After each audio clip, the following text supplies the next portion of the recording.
A very good afternoon to everyone.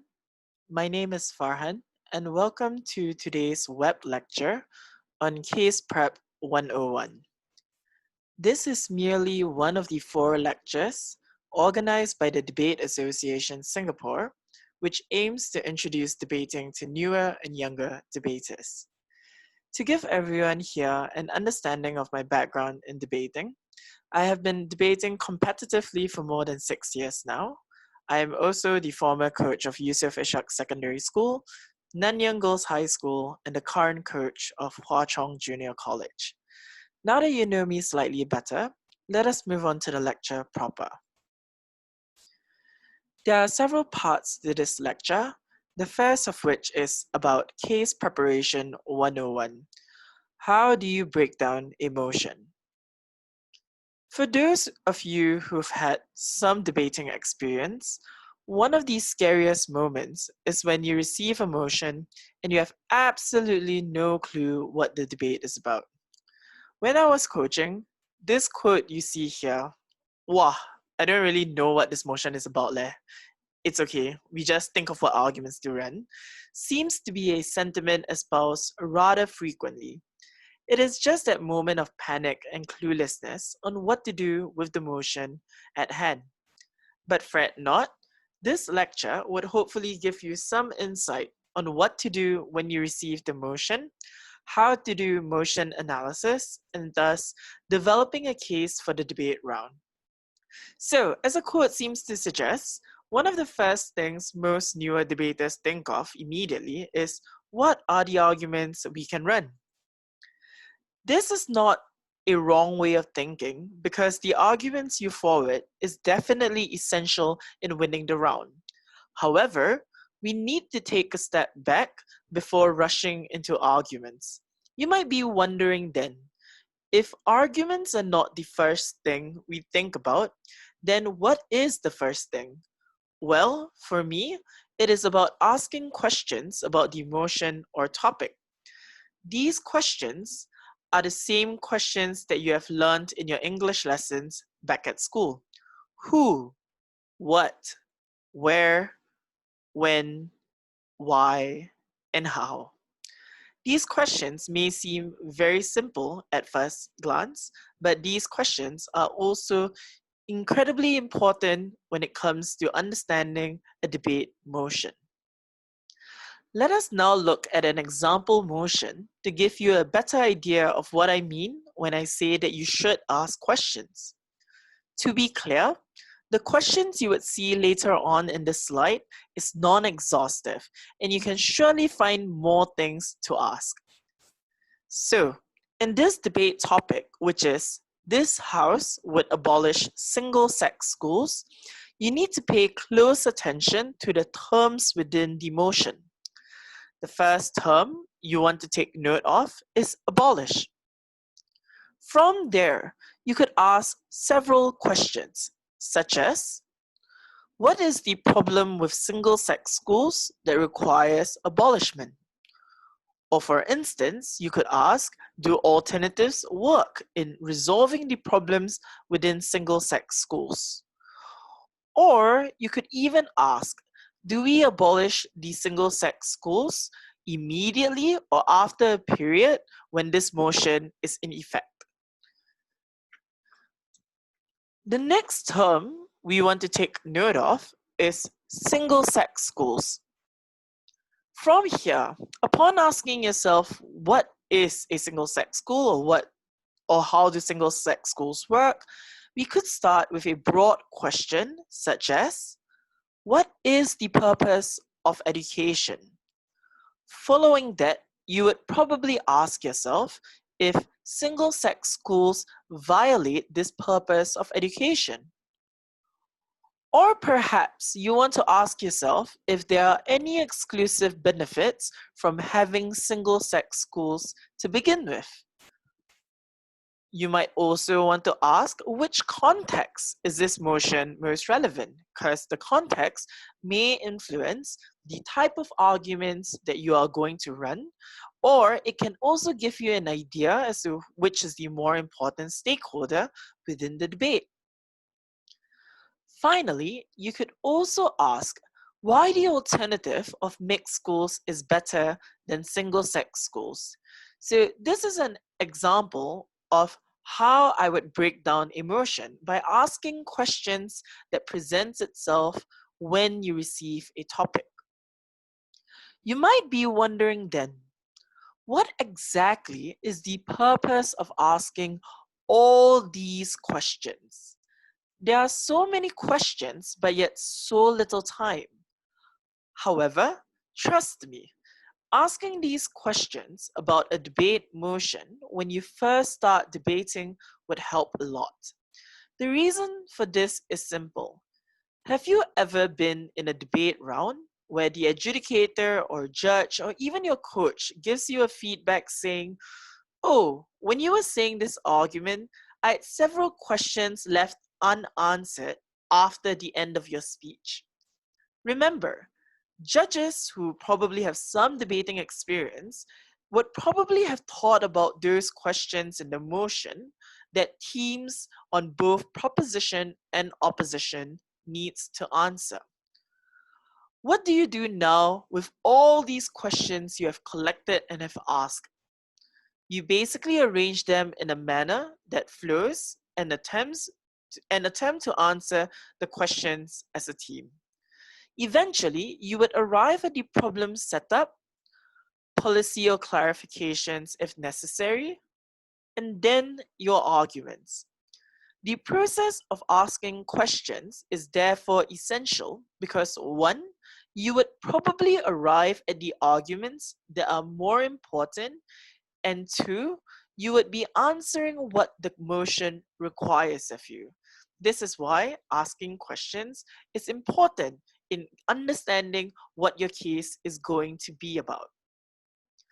To give everyone a better idea, let us look at how the questions asked earlier leads to the team's case. From the motion, this House would abolish single-sex schools, the fact is, it is a policy debate because you are attempting to abolish single-sex schools. When we ask questions like what is the problem with single-sex schools that requires abolishment, we are trying to establish the problem in the topic. When we ask questions like are the alternatives in correcting the problems of single-sex schools ineffective, we are answering the part of why abolishing it is the only viable alternative. Because think of it this way. If you are on the side of proposition and your opposition comes up to say that the problems you have identified could be resolved through other options and solutions rather than abolishing single-sex schools, then your side loses any imperative or justification to abolish single-sex schools. This is why it is important that you ask yourself whether the alternatives are even sufficient in resolving the problems that you have identified. And only when you ask those questions are you able to build a case that necessarily preempts what opposition is going to say. The problem setup is thus the first part of your case, which is you need to prove that there are inherent problems with single-sex schools that necessitates for an abolishment.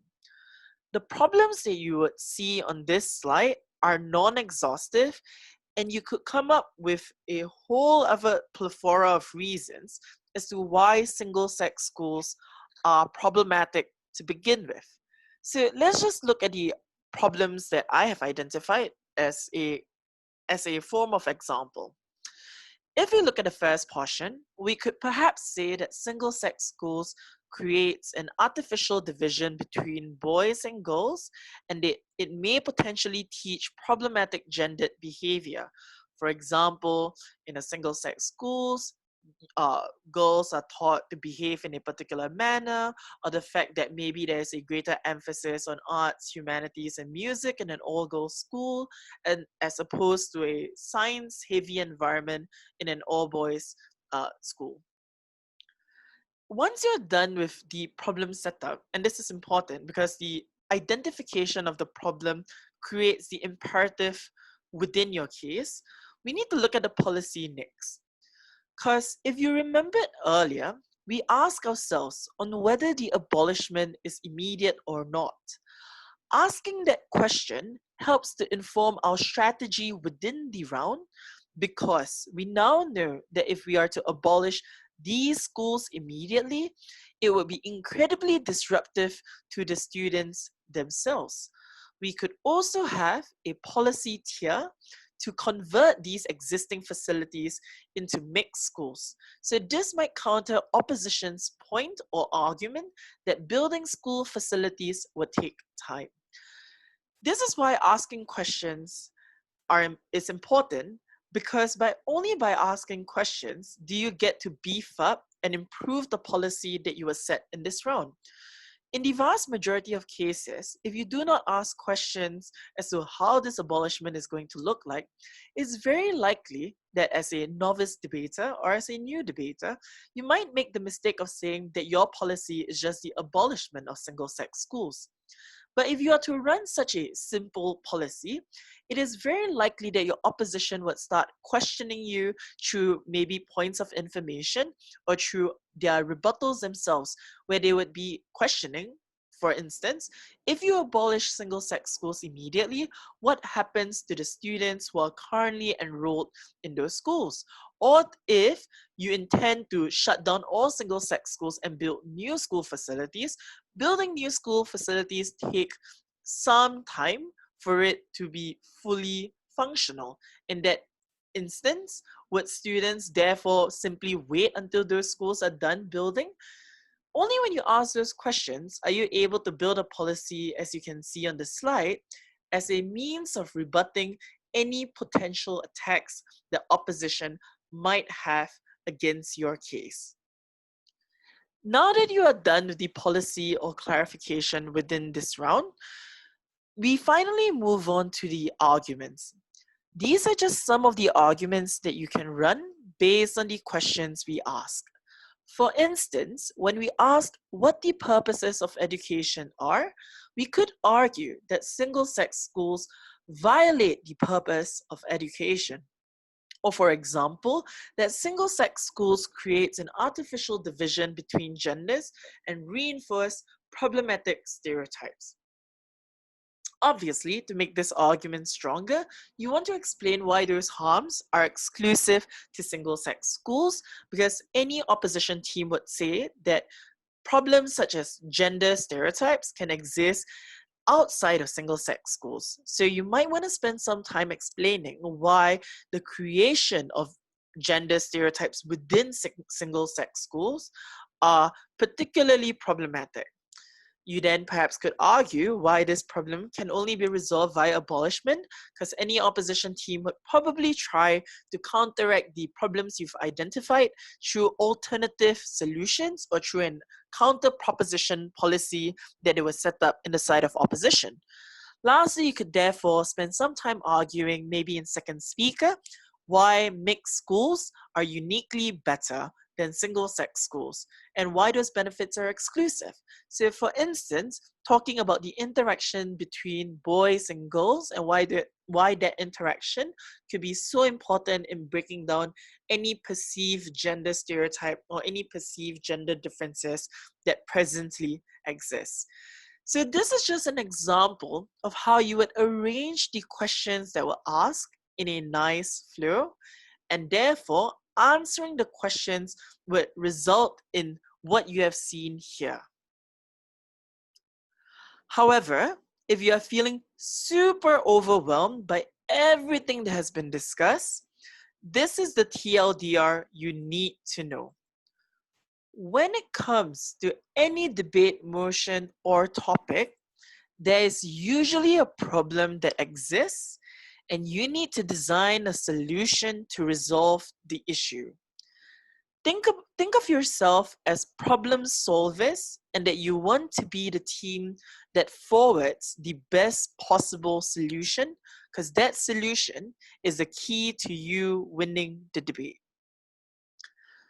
Let us now look at more examples to explain to you the problems that exist within a debate motion and the solution that you want to design within the round.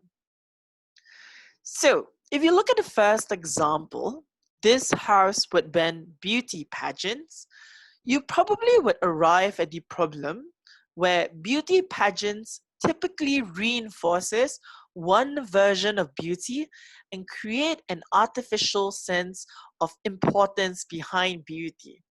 What this means is that there is one version of beauty that is espoused in beauty pageants, such as, being a white woman, or if you are a very skinny person. These are things that are celebrated as a version of beauty that is important. And this therefore makes women who do not fit into that particular mold or version of beauty to feel bad about themselves. So now that you have identified the problem in this motion, the solution is quite simple as suggested in the motion, which is banning beauty pageant stops us from attaching too much value to a particular version of beauty. So in this motion, you have therefore identified the problem that exists and the solution to resolve that problem. Now, let's look at another example. Let's look at the second example, which is this house would prevent the media from reporting on the private lives of politicians. So, when you ask questions such as what are the harms by when the media report on the private lives of politicians, you would probably arrive at the problem, which is the privacy of politicians is completely violated as a result of the media reporting on their everyday instance with regards to their private lives, and this could result in severe harms. So for instance, the fact that the media constantly covers news on the private lives of the politicians that include not only the politician but their family member as well is likely to place immense pressure on their family members who aren't exactly politicians. So a lot of these family members could be pushed to mental health problems or even in the worst case scenario suicide because the immense scrutiny on their private lives by the media is something that is inescapable for them. So now that you have identified the problem within the motion, the solution therefore is by stopping or preventing the media from reporting on the private lives of politicians. This helps to restore privacy and dignity to these politicians, which is of the essence. So within this motion, you have discovered the problem and you have also discovered the solution that you want to talk about. Let us just have one last example within this slide to get a better understanding as to what the problem and solutions are. So, if we look at this motion, this house believes that important decisions about children's health should be made by medical professionals and not by their parents. What is the problem, therefore? When we ask that question, we would probably arrive at the problem that is, parents are uninformed and misled. They could be uninformed because they do not have medical knowledge or medical expertise. They could also be misled because of the amount of fake news that exists on social media platforms and therefore are misled into believing those fake news. And a consequence of them being both uninformed and misled means that it could result in severe harms to their child's health, especially when they decide to make these important decisions rather than consulting or allowing medical professionals to decide. So now that we understand the problem, we now need to look at the solution.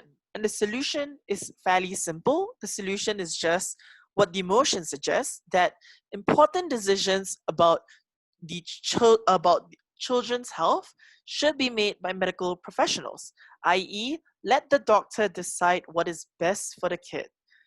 So, if you look at all three motions, there is always a problem and there is always a solution.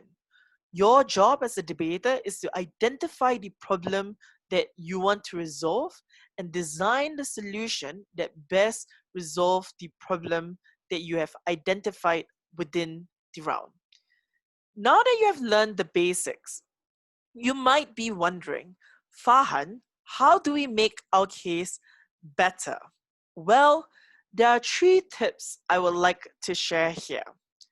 The first is the details. As the saying goes, the God is in the details. Think about it. When you are watching a movie or reading a book, you sometimes wish the director provided a greater illustration of a particular action scene, or maybe provide better character development to the heroes of the stories that you so enjoy. That is the same thing when it comes to debating or even writing an English essay or geography or history essay in school. When you provide details, such as using examples or just narrating the sequence of events, you become significantly more persuasive to the judge. Using examples helps build credibility for your case, because if you are a person that can perhaps cite 3 different examples in backing up your argument, you are a lot more credible as opposed to a person who has little to no evidence to back up his argument. When I say include details, obviously you should include details that are relevant to the speech, and it's unnecessary to include details that might not be very important or very useful in forwarding your argument within the round. The second is the relevancy of your argument. What I mean by this is that sometimes an argument could be logical and it could be accurate, but the judge does not know what the point of the argument is within the debate round. To make your case more robust, you need to tell the judge, why is the argument you are running so important in the evaluation of the round? Is it important because you are able to prove through that argument that a large number of people are affected, and therefore you affect a greater population as opposed to opposition? Or is it important because it deals with the problems your opposition talks about, and therefore this argument resolves any form of oppositional force you get from the side from your opponents? Basically, when it comes to the relevance of an argument, you want to give a judge a reason to believe why your argument matters within this round. The final one is to compare and contrast your case with what your opponent is saying. When it comes to debating, both the proposition and opposition case might be accurate within the round.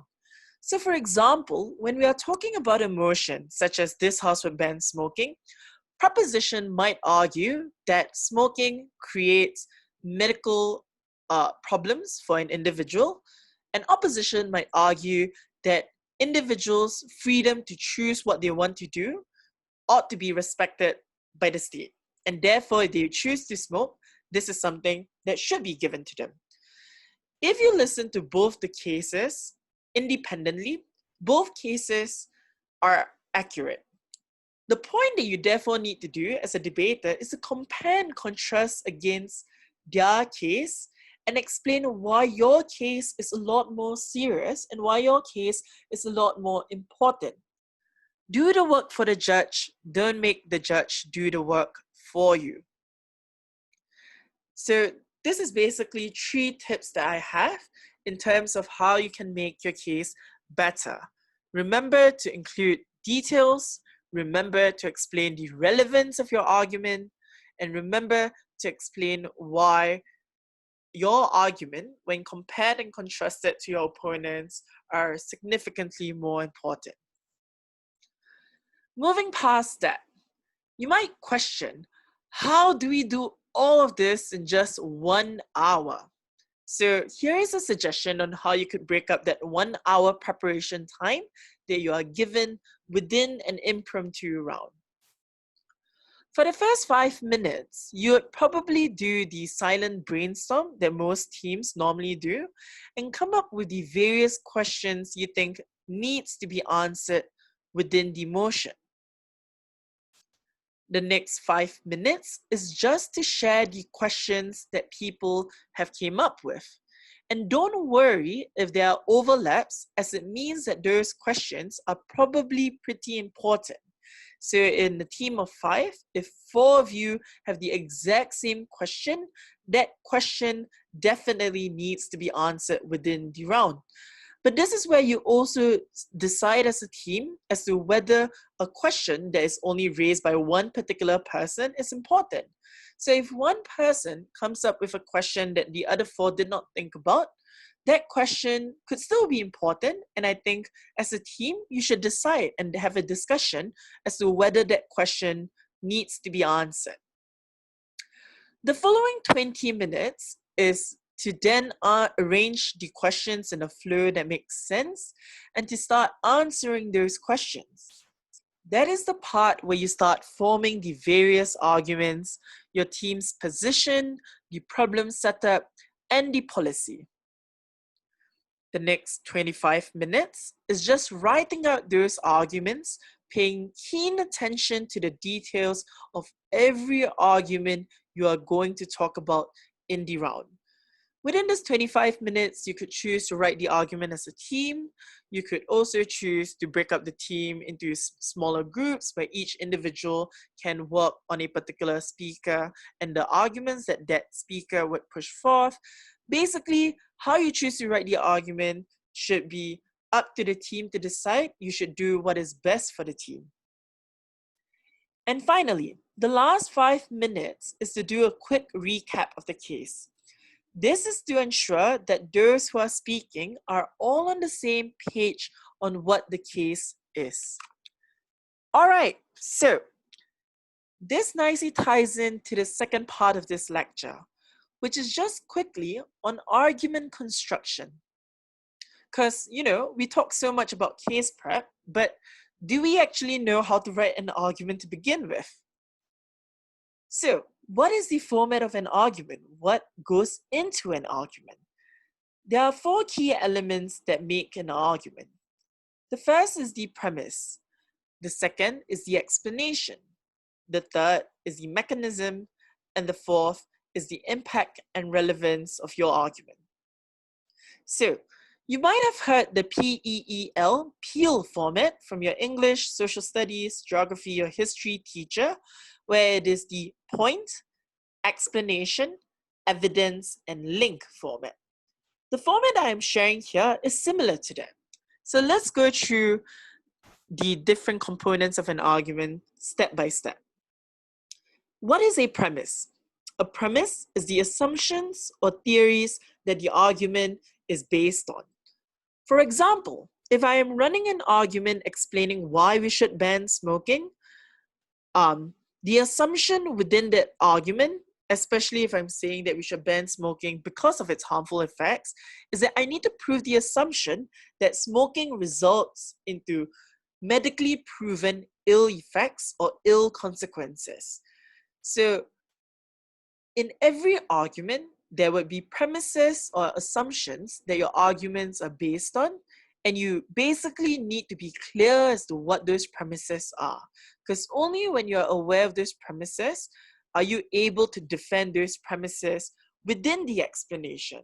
And the explanation is therefore the attempt by you to justify the premises of the case or premises of the argument. So within your explanation, this is where you would include all the details and characterizations that we talked about earlier. It means including the examples that you have found online, especially if this is a prepared round where you have a week to prepare, or if it's an impromptu round, the examples that you have found through the almanac or the examples that you know at the top of your head goes into the explanation, because that's how you make the explanation a lot more compelling and a lot more persuasive. The next part, therefore, is the mechanism.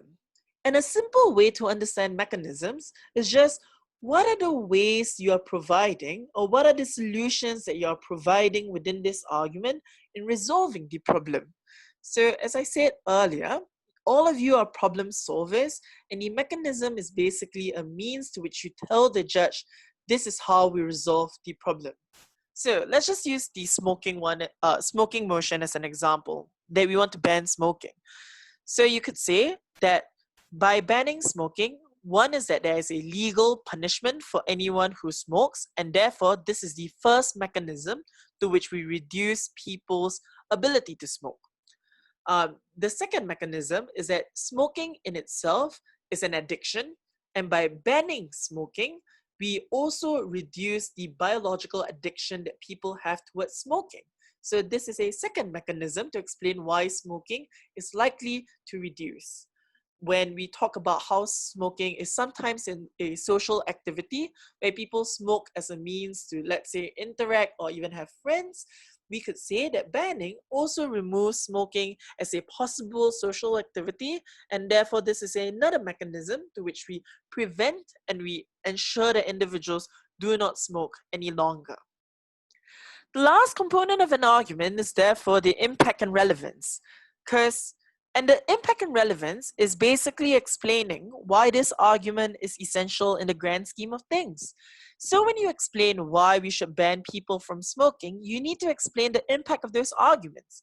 So let's say if you ban person X from smoking, the impact of the argument is that person X is likely to be a lot healthier than he or she is. Person X is now less likely to be a burden to the healthcare system because he or she is less likely to fall sick. And person X, or even when you bring it to a societal level, you could say that as society stops smoking, society therefore becomes a lot more productive because less and less people fall ill due to smoking related diseases. So just to have a recap for today's lecture, we first learned how to analyze emotion during case preparation.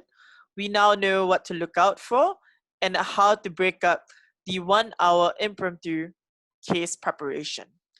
And I think this model of thinking also applies to even prepared rounds where you have 7 days, or let's say however days to prepare for it. You just want to remember that asking questions help you develop a case, and also in terms of how you want to break up your time in terms of researching about the motion, you could also use the earlier template that I provided in terms of an impromptu prep and bring it to a prepared round discussion and just extend the amount of time within each section. Remember to ask yourself questions about the motion and you will eventually arrive at your problem and solution to the debate. Secondly, we learned about what goes into an argument. Remember that explaining the relevance of your argument is pretty essential. Lastly, I just want to remind everyone to have as much fun learning about debating. Because at the end of the day, critical thinking is a skill that is transferable to just anything you would do in life. I hope this lecture had been informative and easy for everyone to understand. Whatever you have seen in these slides is not meant to be prescriptive or be an be all and end all situation. Feel free to tailor it towards your own individual preparation style. So, throughout this entire lecture, I've been giving you suggestions and ideas as to how you can prepare a motion. And now I just want to, engage in some exercises because even though this is a pre-recorded lecture, all of you should still be writing some things down as well as trying to put whatever you've learned within the first 30 minutes into action. So let's ask the right questions about the motions that we are going to engage in. And for this part of the lecture, I would like everyone to take out like pieces of paper and pieces of paper as well as your pen or highlighter or whatever materials you need to do this activity. So let's look at this first activity. This house believes that scholarships should only be given to students who are in financial need. I want everyone who is watching this lecture right now to spend the next 5 minutes thinking about this motion and writing down the questions that come to your mind with regards to this topic. Your 5 minutes starts now.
All right, so you have another 2 minutes to think of the questions that are relevant to this topic, and hopefully, you have lots of questions written down on your paper. And even if you don't, it's all right. This is a learning process, and hopefully, after this activity or exercise, you gain a better understanding as to how writing or asking the right questions work.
One more minute.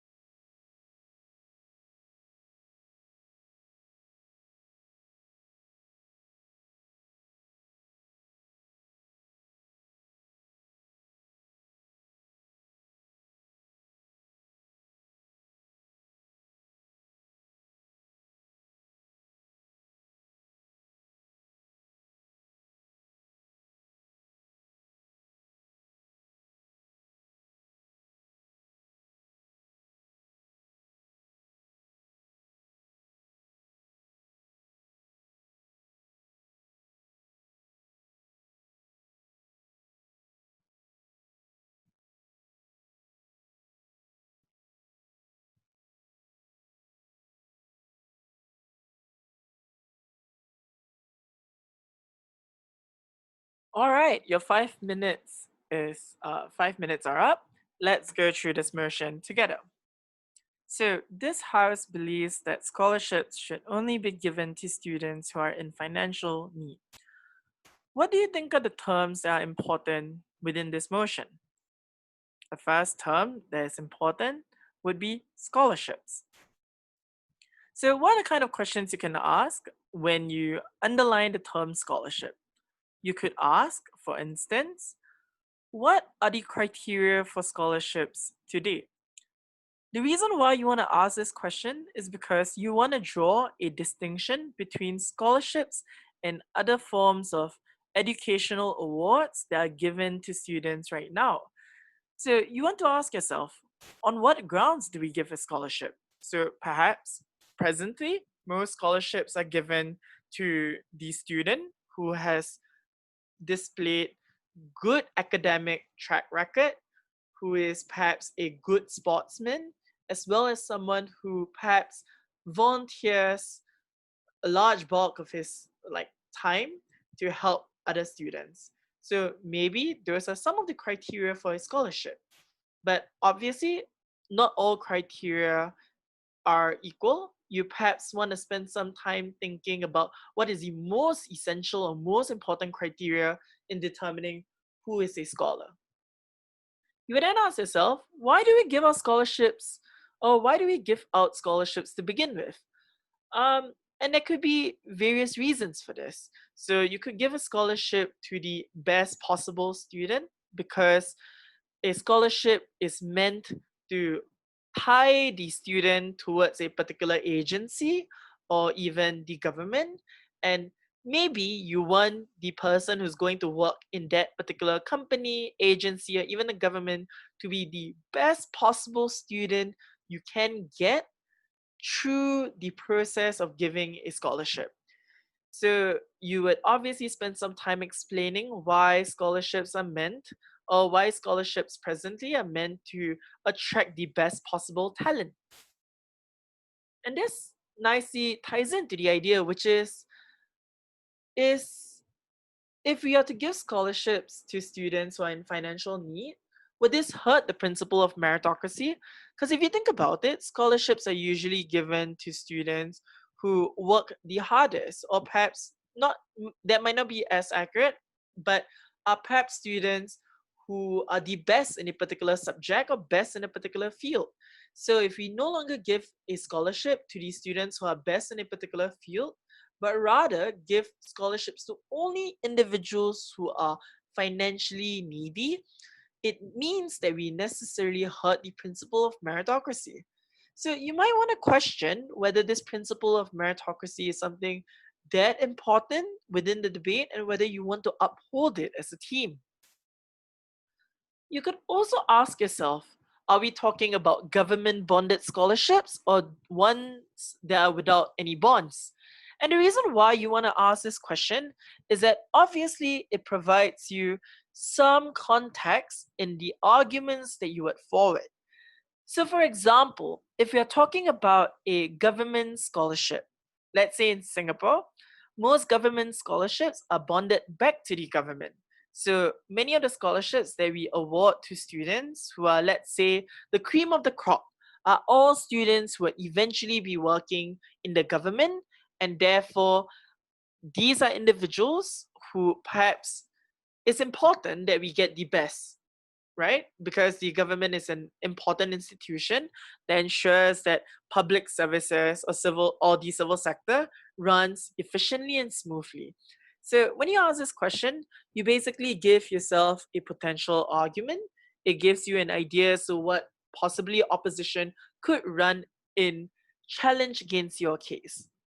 So once you ask that, you then need to ask yourself, which is why give scholarships to students who are financially needy? What about being financially needy is so important in this round? So, are educational bursaries insufficient? Why can't we improve like educational bursaries if these students are financially needy?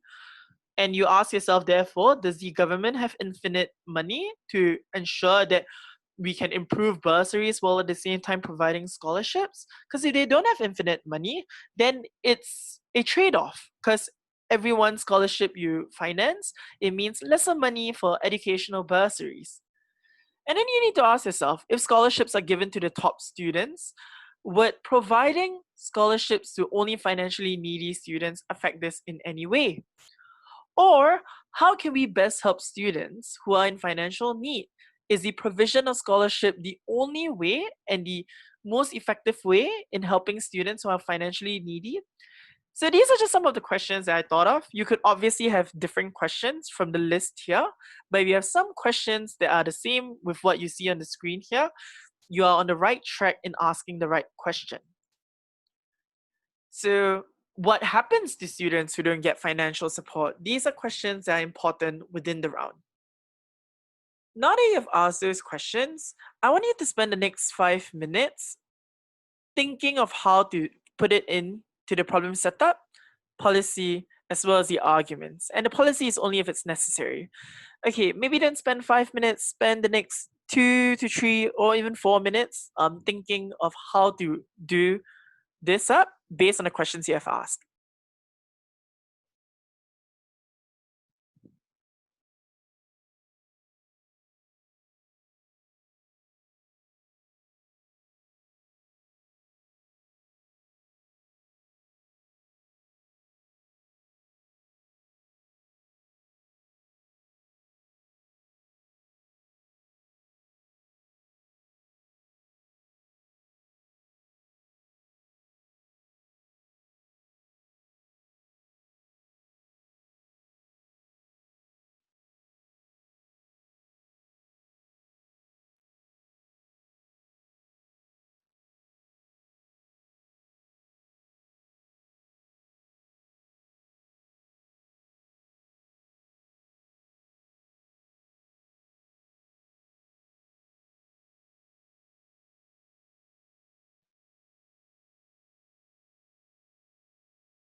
Alright, time is up. So let's see what you have written. I can't see what you've written, but let's see whether what you've written is perhaps similar to what I have written on the slides.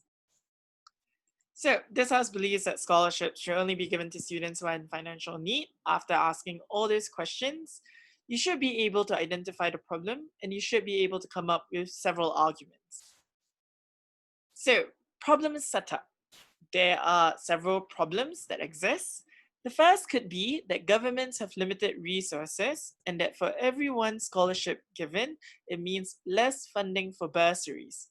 So, this problem that I've identified is that within status quo, there is a limited amount of money that governments have, and that it is a question as to how governments would allocate their budget. Another problem could be that students who are in financial need oftentimes have difficulties pursuing higher education. So, if you're a student who is in financial need because your family is poor, it is very unlikely that you would want to pursue further education because attending university is an immense cost on the on the financial background or on the financial livelihood of a student whose family is poor. So it means that a lot of students who are in financial need are very likely either going to take on really expensive bank loans from or take up really expensive student loans from banks to pay off for their school fees, and therefore they still end up in poverty for an extended period of time. Or if it's too expensive to go to university or even higher education, it's very likely that these students will opt out of education entirely. And because we live in a world or in a society where your education qualification matters in to some extent in determining what kind of jobs you can get, it's very likely that students who do not pursue higher education might be trapped in poverty. The last problem that I can therefore identify is that scholarships only entrench the inequality between the rich and the poor. Because as much as scholarship tries to reward meritocracy, where we want the best possible student in terms of academic grades to be the scholarship holder, the reality is that rich individuals or wealthier individuals have access to a greater amount of resources. For example, they are able to go for more tuition classes where they can get private tutors outside of schools to ensure that their learning is significantly faster than their peers, or the fact that they can go for private tuition or like private CCA tuition to ensure that they are the best within their own co-curricular activities as well.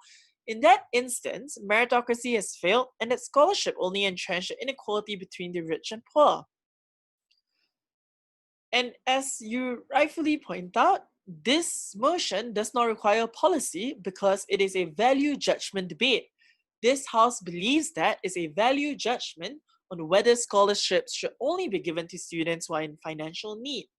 So this nicely ties into our argument, which is one, meritocracy has failed and that scholarship actively rewards the rich and disproportionately punishes the poor. The second argument is that through scholarships, are we best able to break the poverty cycle of students who are financially needy right now?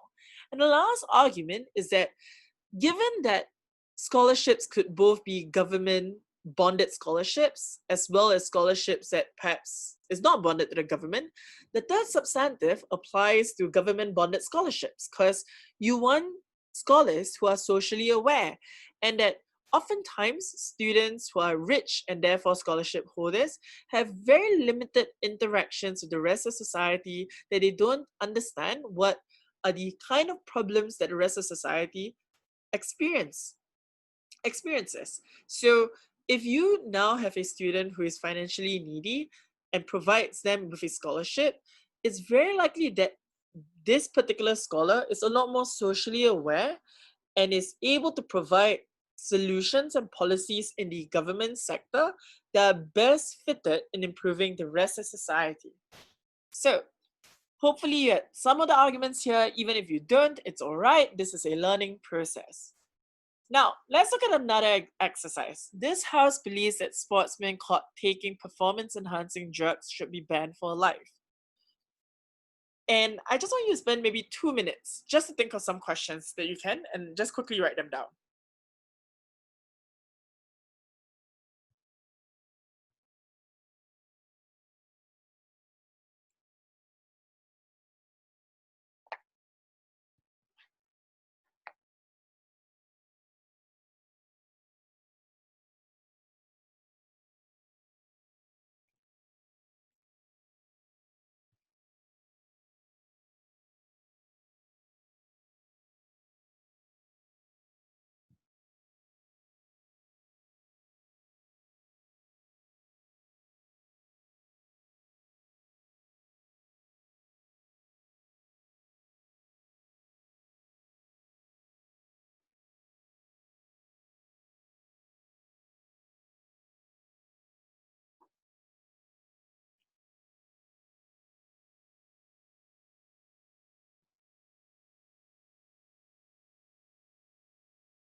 All right, time is up. Let's look at some of the questions that you have in your paper.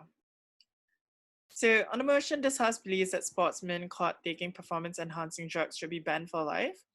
First thing you want to take note of is sportsmen. For instance, what are the values of sports? What about sports is so important? What are sportsmen meant to represent when it comes to sports?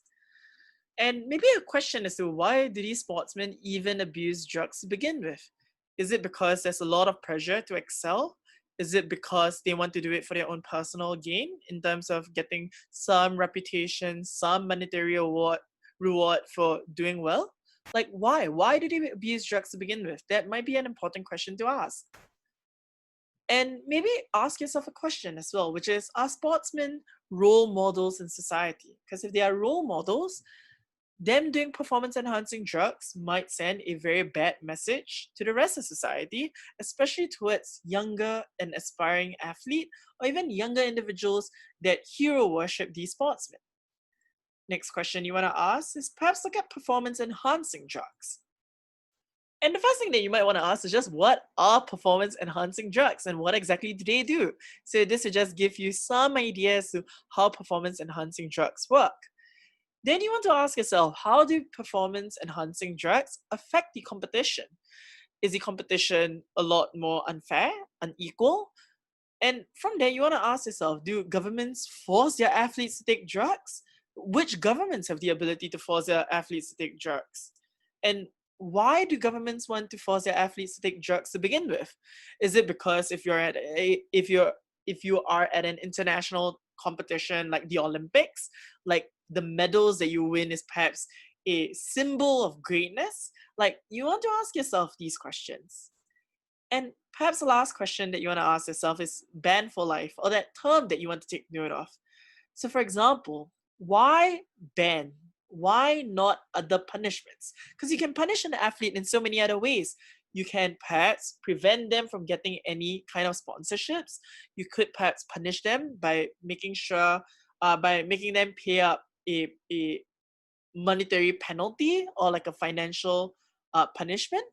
Or you could even ask yourself, why is it a ban for life? Because an opposition might say that we would ban them for a few months, but we don't want to ban them for life. So why is the punishment so severe to the extent that you want to ban them for life? You must think of the problem that corresponds to such a severe problem. We are not going to jump into the second part, which is, arranging them into the problem setup, I just wanted to go through these questions with you once more because I think this is the more important part of the lecture. And I hope that this lecture has been useful and the activities have been useful in trying to get an answer of the kind of questions that you ask with regards to emotion. And hopefully this would help prepare you not only for DADC if you are competing at that tournament, but also in all other future debating competitions or even debating rounds that you attend. Lastly, I think the kind of skill set that you picked up from here is invaluable, and I hope this skill set is something that you continuously try to refine over the years, as well as to actively use it in every aspect of your life. So this nicely concludes the presentation. And if you have some questions, feel free to shoot it at me right now during this question and answer, and I'll be happy to answer as many questions as possible. Thank you.